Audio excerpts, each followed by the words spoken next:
Премалото влијание на семејството наспроти преголемото влијание на социјалните мрежи и детето помеѓу нив. Очигледно е дека децата попримаат одредени шаблони кои не се ниту типични, ниту познати за нашиот менталитет и балкански генетски код.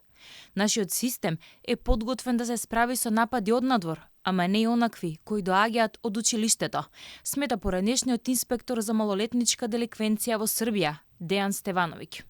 Čini mi se da je dublji uzrok takvih devijacija kao što je on napravio u okruženju, u bombardovanju nasilnim sadržajima sa interneta, iz društva, sa političkih govornica, sa svih mogućih aspekata društva, a nažalost vidimo u njegovom slučaju da to zapravo se događalo i kod njega u porodici. Ne eksplicitno, ali kako drugačije da protumačimo nego kao negovanje potencijalno nasilnog odnosa to što ga je otac vodio u streljanu da vežba. Prosto ne mogu da pojmim čija je veća odgovornost, da li oca samog što ga je poveo, da li tih zaposlenih u streljani koji su dozvolili da dete od 13 godina puca. Znači, to me užasava. Кога се распаѓаат семејните вредности, детето секогаш е жртва.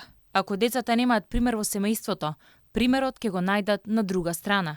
А каде ќе го најдат, ако не на интернет, вели тој. Ja sam polo šali, polo zbili još 90 i govorio da kad smo ono bili u tranziciji iz socijalističke Jugoslavije u ovo u čemu sada živimo, da prvo što smo poprimili od zapadnih vrednosti je odumiranje porodice.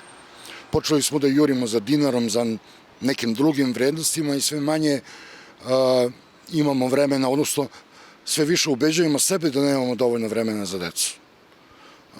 Ja sam se bavio poslovima na kojima nije bilo radnog vremena i često sam bio umoran da se igram sa decom, ali nikad nisam bio umoran da razgovaram sa decom. Ta komunikacija je u porodici po meni najvažnija. Според Стевановиќ, масакрот во Белград треба да го вклучи црвениот аларм.